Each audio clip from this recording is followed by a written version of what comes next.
Today we are about to talk about new solutions in healthcare system, but before that I would like to ask you for more, to share some more general view on how pandemic influenced the healthcare system and the business itself. We know that it was a huge stress test for them. What did we find out about it? So you are right, COVID-19 has a significant impact on how we are working today in a new normal. But if we go back to March last year, it was clear we were not ready. I'm trying to see COVID-19 more as a catalyst. And if I just look how that's influenced what we are doing in Roche internally, we were able to switch from one day to another, from being completely virtual. Of course, at the beginning we were struggling a lot, how to connect, which button to, And now after 18 months, I think we are really digitally much more prepared than ever before. So if I'm a bit more direct, I think that the COVID somehow boost, this digitalization, at least in the pharmaceutical companies and healthcare companies, for what we were trying to achieve last 20 years. And we were just finding excuses what is not possible. Here we were somehow pushed to do it. So that's one thing. What was the impact in how the corporations, especially multinational companies, are working? But there is even bigger impact. Of course, patients were not treated. That's something what time will show. And I'm just afraid when we will have a data how the mortality increased, how many patients will die, because now we are just looking for COVID patients dying, but there is much bigger impact on at least oncology patients. There are some data that 40, even 50% of patients were not treated on time. So that's something what I'm afraid of, and the time will show what the real impact is. But the positive side, if you stay with the patients, is, telemedicine. Yes. We were talking and nothing helped. And now in 18 months, this is really a huge step forward. So I hope when we will come back to something what will not be COVID, that we will not forget all the learnings and all new things we started with COVID. So it's difficult, especially for those who were directly impacted, for those, who lose parents, families, friends. It's difficult. But on the other side, I think we can leverage COVID learnings and to boost finally a new revolution in the healthcare, which is needed. So it seems that while it was a tragedy from the personal point of view, on a systemic level, it could be a chance to finally develop, adapt, or develop new solutions. Yeah. And this is what I wanted to ask you about. Just before our interview, you had a chance to present the strategies of Roche, how it is going to approach the revolution in healthcare system that you were talking about. Could you tell us more about it? Yeah. So I explicitly said a revolution because current system doesn't work. And just another small incremental change will not help. That's why we need a revolution. But what doesn't work in the current system? What is wrong with it and how it has to change? Yeah, there are so many things that we can have an hour interview and I can still listening. So we are still living in a very traditional setup.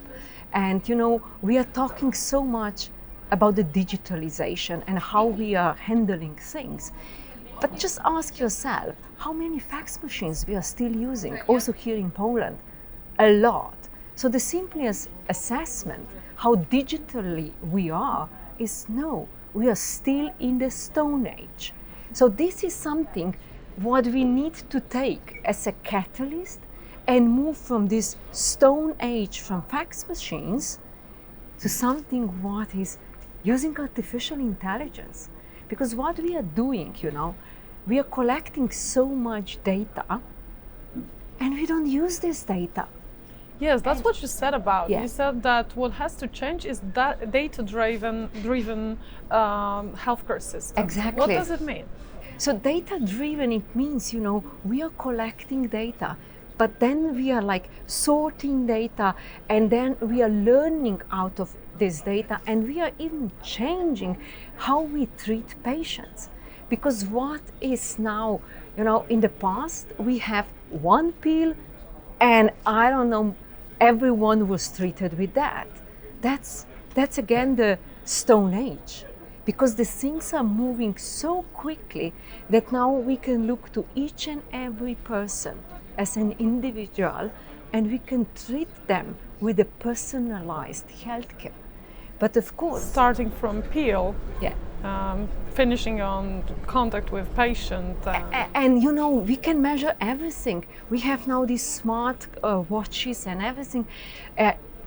I'm not a specialist in this area, but whenever I'm like exposed to it, for me it is still more a science fiction than reality. But in reality, this science fiction is our tomorrow.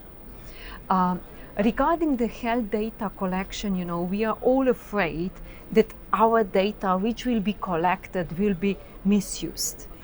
So that's why it is so important that we change the legislation on one side, and there is a European legislation available already. We are talking so much about the secondary data. So you collect the data, you anonymize the data, and that's the secondary data from where you can get insights and you can change treatment platforms. So I hope it's a bit more clear, because what is clear after the COVID experience, that digital and data, that's our future. But please tell me, you said this is a future, you said this is a revolution that is starting right now. Could you predict how much time do we need to go from the Stone Age you're talking about to the world where the patient's care is so personalized and, as you described it, digitalized? Yeah.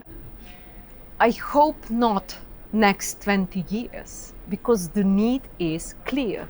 And the good news is, that if I now focus on Poland, also the government realize that digitalization is needed.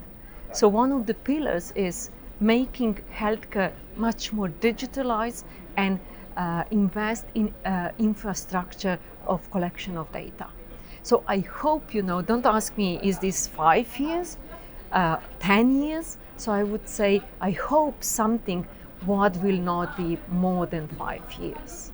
So that's probably very ambitious, but we all realize revolution needs to happen, and I believe, that Poland is in the good place, and that things can happen, and Poland maybe can be one of the leading Central Eastern European countries in this data space.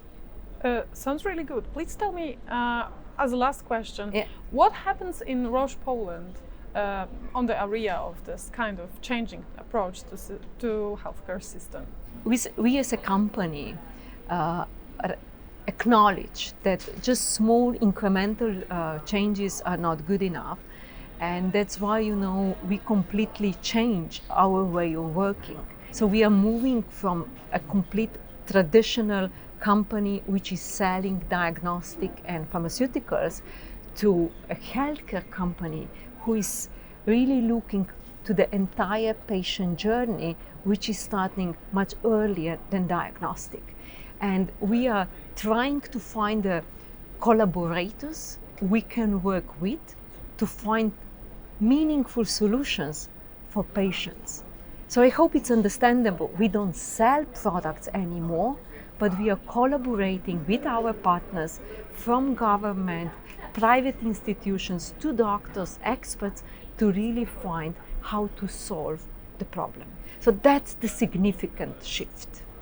Here in Poland, I think we are on the great position. because in Poland we have a huge representation. We don't have just pharma and diagnostic, which majority of affiliates has, but we have a strong global IT support center responsible for global Roche, serving more than 100 countries. And then we have also a strong clinical trial presence here in Poland. And then we have also many projects which give me high hopes that these things will change and the revolution already started. Thank you very much. Thank you.